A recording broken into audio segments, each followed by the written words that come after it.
Example, there was a baseball tournament on Friday, Saturday, and Sunday. There was a total of 1,323 fans that attended the weekend tournament. On Friday, there were 296 fans, and on Saturday, there were 465 fans. How many fans were at the game on Sunday? So, I am able to scroll down and I have all this space to be able to work with. So I'm going to use my cube strategies. If you hover over the icons, they're going to tell you what they are. I'm going to go to the pin icon. And I like blue, so I'm going to use blue. And I'm going to use my cube strategies. I'm going to circle my numbers and what they mean. So I have this number here, 1,323 fans. And then I have 296 fans and 465 fans. Now I did my C in cubes. Now I need to underline my question. How many fans were at the game on Sunday? Now I need to box in important information. So I know that this 1,323 fans, that is my total. I know that my 296 fans, that was my Friday.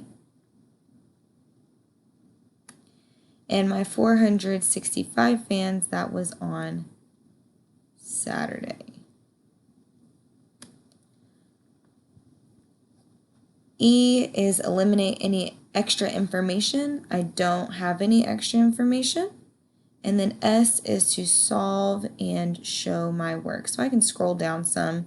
I can go back and forth. I can also zoom out if I want to. That way I can see my question and have plenty of room down here to fill in any work.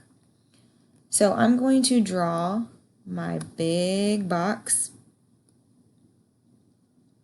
for my strip diagram. Ooh, that's a funky looking box. It's okay. I'm going to split it in half.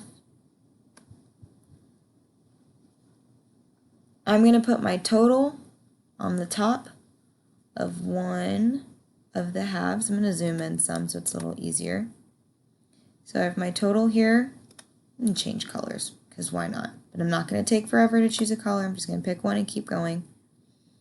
So I'm just going to put a T for total. And that's going to go in this whole top box.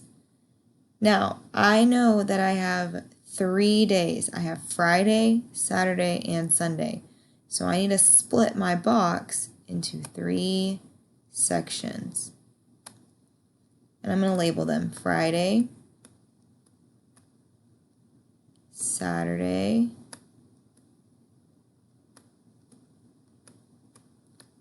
and Sunday.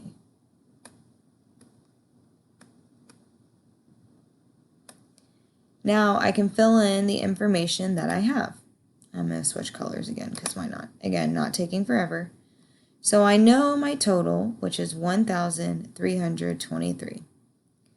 1,323. I know Friday, I can fill in my Friday box. It's 296.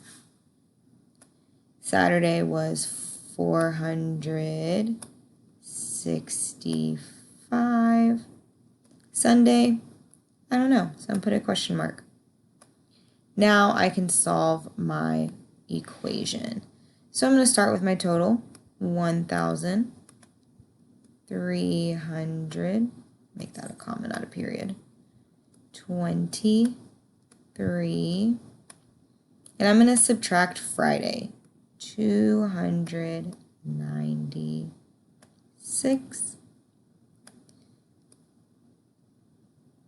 I know that I can't take 6 away from 3, so I'm going to go next door. And my 2 is going to turn into a 1. I'm going to add 10 to my 3. So my 3 turns into a 13. 13 minus 6 equals 7. Drop that in my answer.